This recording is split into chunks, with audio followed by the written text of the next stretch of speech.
बिहार के डीजीपी गुप्तेश्वर पांडे ने समय से पहले सेवानिवृत्ति यानी कि वीआरएस के लिए आवेदन किया था और पांडे की वीआरएस की अर्जी राज्यपाल ने स्वीकार भी कर ली है। वहीं डीजीपी पांडे के वीआरएस लेने के बाद उनके राजनीति में आने की अटकलें अब काफी ज्यादा तेज हो गई हैं। तो चलिए आपको डीजीपी गुप्तेश्वर पांडे का 13 तारीख का वो एक्सक्लूसिव इंटरव्यू दिखाते हैं जिसमें उन्होंने राजनीति में जाने के विषय में अपनी बात रखी थी। तो क्या कुछ कहा था उन्होंने, आइए जानते हैं।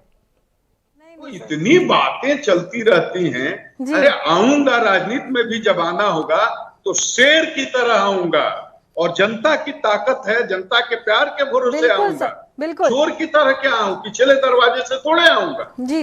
जिस समय आना होगा सेवा के बाद तो बोल करके आऊंगा। चलिए सर, जनता की ताकत पर आऊंगा। बिहार की 12 करोड़ जनता की सेवा की है, शोषितों की, दलितों की, वंचितों की, अकलियत की, सबके लिए जीवन भर दरवाजा खोल कर रखा है। उनका निर्णय होगा, मैं अकेला निर्णय लेने वाला कौन होता हूँ। ठीक है सर। मैंने अपने बारे में कभी कोई अपना निर्णय अकेले नहीं लिया है। ठीक है सर। मैं जनता से जुड़ा रहा हूँ, मेरे बारे में जनता निर्णय लेगी और जनता जिस निर्णय लेगी मैं आपको बताऊंगा कि जनता का आदेश आ गया, हमको प्यार करने वाली आवाम का आदेश आ गया, मैं उस आवाम का गुलाम हूँ, उसका आदेश आ गया, राजनीति में आइए, मैं आ जाऊंगा। तो ये इंटरव्यू एएनबी न्यूज पर दिया था डीजीपी गुप्तेश्वर पांडे ने। फिलहाल उन्होंने स्वैच्छिक सेवानिवृत्ति ले ली है और राज्यपाल ने उनकी अर्जी को स्वीकार कर लिया है। इसी के साथ जो अटकलें लगाई जा रही थी कि जल्द ही गुप्तेश्वर पांडे राजनीति में कदम रख सकते हैं, उन अटकलों को और भी ज्यादा हवा अब मिल गई है।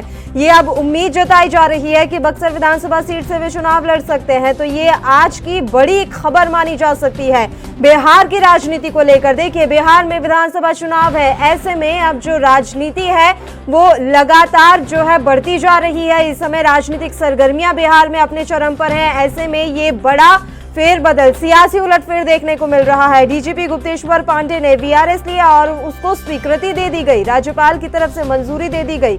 ऐसे में अब ये कयास जो है और भी ज्यादा तेज होते जा रहे हैं कि एनडीए उन्हें अपनी टिकट दे सकती है, एनडीए उन्हें किसी विधानसभा सीट से उतार सकती है। ये बड़ी और अहम खबर हम आप तक पहुंचा रहे हैं। बिहार विधानसभा चुनावों को लेकर जिस तरह से जो सियासत है वो इस समय चरम पर है, राजनीतिक सरगर्मियां इस समय चरम पर है। ऐसे में गुप्तेश्वर पांडे का वीआरएस देना और उसके बाद उसका स्वीकृत हो जाना एक बड़ी खबर है।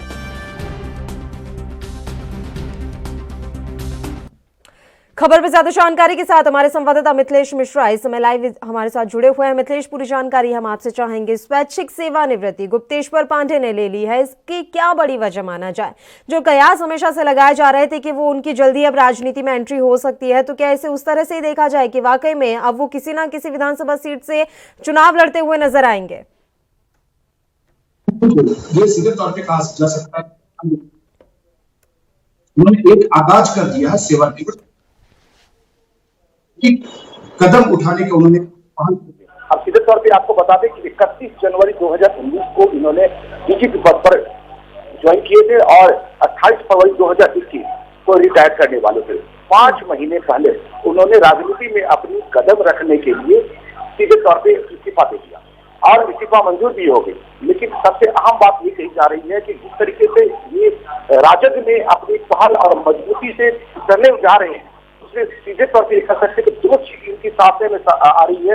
राजद का सबसे बहुल क्षेत्र माना जाता है, ब्राह्मणों की बहुल क्षेत्र माना जाता है, खासकर बक्सर और शाहपुर।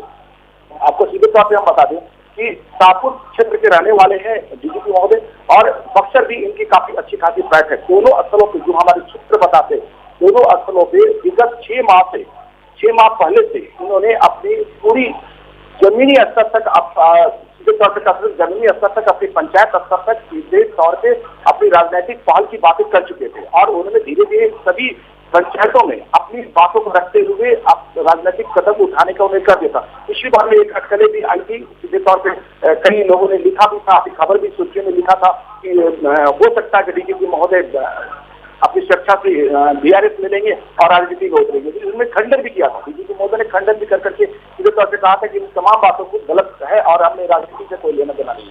लेकिन जो हम लोगों की पुष्ट सूत्र थी वो सीधे तौर पर ये बता रही थी कि नहीं, राजनीतिक कदम उठाएंगे और यही हुआ। शाहपुर क्षेत्र जो इनकी अपनी खुद की क्षेत्र रहा है, बक्सर क्षेत्र जो इनकी कर्मभूमि भी रही है, तो ये सीधे तौर पर आप कह सकते हैं कि बक्सर विधानसभा चुनाव और शाहपुर विधानसभा चुनाव ये दोनों स्थलों से ही इनको राजनीतिक रूप से उतरने की बातें सामने देखिए आ रही है। मिथिलेश, खास करके एक बड़ी बात यहाँ पर ये भी है कि ऐसा नहीं है कि ये पहली बार उन्होंने वीआरएस लिया है, इससे पहले भी वो वीआरएस ले चुके हैं और उस समय भी यही कयास लगाए जा रहे थे कि शायद वे राजनीति में अब एंट्री कर सकते हैं, लेकिन उस समय कुछ ऐसा खास प्रभाव नजर नहीं आया। इस बार क्या कुछ आपको लग रहा है, जिस तरह से इस समय बिहार में चुनाव का माहौल बना हुआ है, राजनीतिक सरगर्मियां चरम पर हैं, क्या कुछ माहौल गुप्तेश्वर पांडे को लेकर नजर आ रहा है?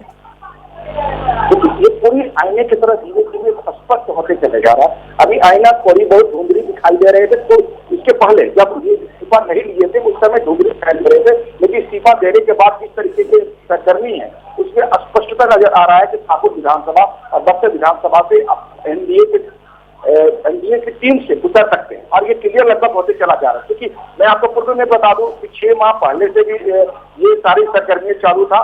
सभी जो भी इनके कार्यकर्ता थे, राजद के कार्यकर्ता थे या उनके अपने जो लोग थे, उनके परिवार के जो लोग थे, ये सारे लोग उनकी पृष्ठभूमि, राजनीतिक पृष्ठभूमि बनाने में लगे हुए थे। खास करके शाहपुर क्षेत्र में, शाहपुर के लगभग जितने भी जनता है स्पष्टता तौर पे पहले से ये अवगत थे कि गुप्तेश्वर पांडे रिटायर्ड नहीं होंगे, पार्टी स्वेच्छा से अपनी वीआरएस लेकर के राजनीतिक दंगल में कूदेंगे। तो ये क्लियर पहले से ही हो चुका था, लेकिन इससे पूर्व में जो उन्होंने अपनी स्वेच्छा से वीआरएस लेने की बातें कही जा रही थी, उस समय विधानसभा चुनाव की बातें नहीं थी। लेकिन विधानसभा चुनाव के पूर्व में जिस तरीके से साफ अटकलें जारी हुई थी, उसमें अब स्पष्ट हो चुका है कि इन राजद की तरफ से शाहपुर विधानसभा हो या बक्सर विधानसभा हो, दोनों विधानसभा में कहीं न कहीं ये राजद की सीट से उतरेंगे। जी बिल्कुल, शुक्रिया मिथिलेश तमाम जानकारी हम तक पहुंचाने के लिए। तो ये अहम खबर बिहार की राजनीति से जुड़ी हुई। देश दुनिया की खबरों के लिए ANB न्यूज को सब्सक्राइब करें और बेल आइकन दबाएं।